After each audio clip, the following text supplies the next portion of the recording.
Assalamualaikum warahmatullahi wabarakatuh. Di sini kami akan mempresentasikan materi problematika kemiskinan dan kebijaksanaan pengentasan kemiskinan. Anggota kami yaitu ada Nurin Ramadianti, Novika Alias Dewi, dan Tasya Nur Safitri. Definisi kemiskinan. Kemiskinan adalah ketidakmampuan untuk memenuhi standar minimum kebutuhan dasar yang meliputi kebutuhan makanan maupun non-makanan. Penduduk miskin adalah penduduk yang berada di bawah suatu batas atau disebut sebagai garis kemiskinan. Garis kemiskinan merupakan nilai rupiah yang harus dikeluarkan untuk memenuhi kebutuhan hidup, baik kebutuhan hidup minimum, makanan maupun kebutuhan hidup minimum non-makanan. Definisi kemiskinan absolut dan relatif. Kemiskinan absolut adalah suatu kondisi ketika seseorang memiliki pendapatan lebih rendah dari standar hidup yang layak, diukur dengan standar garis kemiskinan. Mereka yang dianggap tidak mampu memenuhi barang dan jasa yang diperlukan, seperti tempat tinggal, makanan, dan pakaian. Kemiskinan relatif merupakan jenis kemiskinan yang terjadi karena pengaruh kebijakan pembangunan yang belum menjangkau seluruh masyarakat, sehingga mengakibatkan terjadinya ketimpangan pada pendapatan, atau bisa dikatakan bahwa seseorang sebenarnya telah hidup di atas garis kemiskinan namun masih berada di bawah kemampuan masyarakat sekitarnya. Distribusi pendapatan dan pengukuran kemiskinan. Distribusi pendapatan atau kesenjangan dan tingkat kemiskinan merupakan masalah besar yang dihadapi negara berkembang termasuk Indonesia. Distribusi pendapatan mencerminkan merata atau timpangnya pembagian hasil pembangunan suatu negara di kalangan penduduknya. Tidak meratanya distribusi pendapatan akan memicu ketimpangan pendapatan yang merupakan awal dari munculnya masalah kemiskinan.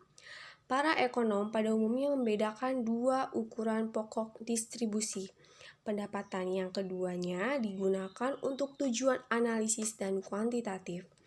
Kedua ukuran tersebut adalah ukuran distribusi pendapatan, yakni besar atau kecilnya bagian pendapatan yang diterima masing-masing orang. Biasanya menggunakan metode kurva Lorenz, koefisien Gini, dan kriteria Bank Dunia.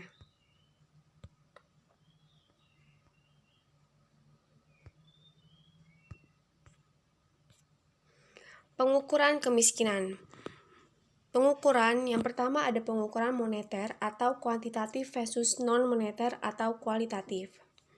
Moneter itu pendapatan per kapita dan pengeluaran konsumsi per kapita. Dan non-moneter yaitu indikator individu dan indikator rumah tangga.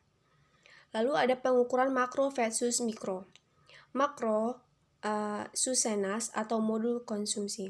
BPS sejak 1984, perkiraan jumlah dan presentasi PDDK miskin tapi tidak bisa menunjukkan siapa ada di mana.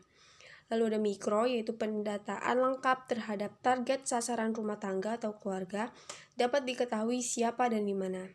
Sumber dari BPS, PSE 05 dan PPLS 08, Pemda, KMS, BKK, dan lain-lain. Pengukuran absolut versus relatif. Di situ ada absolut, ada relatif. Absolut yaitu standar pengukuran atau variabel penentu yang sama untuk seluruh wilayah yang luas atau nasional, untuk kebijakan makro atau luas atau umum. Sumber dari BPS, PDDK miskin atau di bawah garis kemiskinan PSE 05, PPLS 08. Pengukuran relatif yaitu standar pengukuran atau variabel penentu dapat berbeda antar wilayah dengan mempertimbangkan kondisi sosial, ekonomi, dan budaya setempat atau spesifik lokal. Untuk kebijakan mikro atau intervensi program, sumber dari Pemda, KMS, BKK, dan lain-lain. Karakteristik ekonomi kelompok miskin. Perpaduan tingkat pendapatan per kapita yang rendah dan distribusi pendapatan yang sangat tidak merata akan menghasilkan kemiskinan absolut yang parah. Jelas bahwa pada tingkat distribusi pendapatan tertentu, semakin tinggi pendapatan per kapita yang ada, akan semakin rendah jumlah kemiskinan absolut. Akan tetapi, tingginya tingkat pendapatan per kapita tidak menjamin lebih rendahnya tingkat kemiskinan absolut. Namun, penggambaran kemiskinan absolut secara garis besar sangat saja tidaklah cukup. Sebelum kita memuaskan program dan kebijakan-kebijakan yang efektif untuk memerangi sumber-sumber kemiskinan, perlu pengetahuan yang lebih mendalam mengenai siapa yang termasuk dalam kelompok miskin itu dan apa saja karakteristik ekonomi mereka. Di sini ada diagram dari kemiskinan dan pedesaan dari setiap daerah. Biasanya penduduk miskin bertempat tinggal di daerah-daerah pedesaan dengan mata pencaharian pokok di bidang-bidang pertanian dan kegiatan-kegiatan lainnya yang erat hubungannya dengan sektor ekonomi tradisional. Mereka kebanyakan wanita dan anak-anak daripada laki-laki dewasa, dan mereka sering terkonsentrasi di antara kelompok etnis minoritas dan penduduk pribumi. Dari kasus di samping, Indonesia tingkat kemiskinan di pedesaan masih tergolong banyak dibandingkan tingkat kemiskinan di perkotaan, terutama pada Indonesia bagian barat dan Indonesia bagian timur yang memiliki ketimpangan yang sangat besar, terutama di Provinsi Papua dan Nusa Tenggara. Berbeda dengan Provinsi DKI Jakarta, Jawa Barat, Daerah Istimewa Yogyakarta, dan Banten, memiliki jumlah kemiskinan di pedesaan yang relatif lebih sedikit daripada di perkotaan. Kaum wanita dan kemiskinan. Mayoritas penduduk miskin di dunia adalah kaum wanita. Yang paling menderita dalam kemiskinan serta kekurangan adalah kaum wanita dan anak-anak. Mereka juga kekurangan gizi dan mereka pula yang paling sedikit menerima pelayanan kesehatan, air bersih, sanitasi, dan berbagai bentuk jasa sosial lainnya. Banyaknya wanita yang menjadi kepala rumah tangga, rendahnya kesempatan menikmati pendidikan, pekerjaan yang layak di sektor formal, berbagai tunjangan nasional, dan program-program penciptaan lapangan kerja yang dilancarkan oleh pemerintah.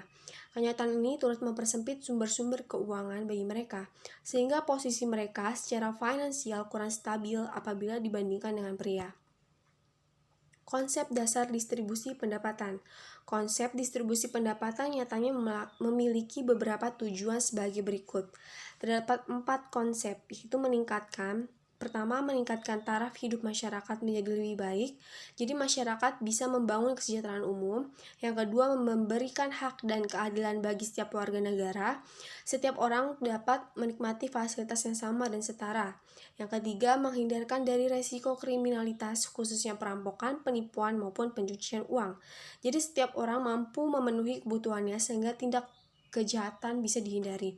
Dan yang keempat, menumbuhkan rasa solidaritas dan sosial yang tinggi antar lapisan masyarakat. Sebagai contoh, berupa penyaluran zakat kepada yang membutuhkan. Kurva Lorenz dan koefisien Gini.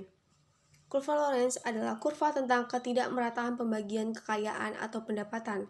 Kurva terdiri dari segi 4, garis diagonal pada segi 4 terdapat satu kurva real yang menghubungkan dua titik diagonal. Dalam kurva Lorenz terdapat dua sumbu, yaitu sumbu horizontal dan vertikal. Sumbu horizontal menunjukkan bagian kumulatif penduduk dari 0 sampai 100%. Sumbu vertikal bagian kumulatif kekayaan atau pendapatan dari paling miskin sampai paling kaya. Semakin dekat kurva dengan garis diagonal, semakin kecil tingkat ketidakmerataan atau makin sempurna dengan garis diagonal. Sehingga semakin kecil tingkat ketidakmerataan atau makin sempurna pembagian pendapatannya. Koefisien Gini adalah ketidakmerataan pembagian pendapatan dalam suatu rasio. Rasio antar bidang yang diarsir dengan seluruh bidang di bawah garis pada kurva Lorenz. Koefisien G ini dibagi menjadi beberapa kelas, yaitu ada G sama dengan 0. Jadi pembagian pendapatan merasa secara sempurna. Jika G kurang dari 0,3 dan lebih dari 0, jadi pembagian pendapatan relatif merata. G kurang dari 0,5 dan lebih dari 0,3, jadi tidak merataan pembagian pendapatan rendah. Jika G kurang dari 1 dan lebih dari 0,5, ketidakmerataan pembagian pendapatan tinggi. G sama dengan 1 artinya ketidakmerataan pembagian pendapatan sempurna, dan G sama dengan koefisien Gini. Yang terakhir, Kebijakan untuk menurunkan kemiskinan yaitu dapat dengan mengurangi beban pengeluaran masyarakat miskin, meningkatkan kemampuan dan pendapatan masyarakat miskin, mengembangkan dan menjamin keberlanjutan usaha mikro dan kecil, serta mensinergikan kebijakan dan program penanggulangan kemiskinan. Sekian dari kelompok kami. Wassalamualaikum warahmatullahi wabarakatuh.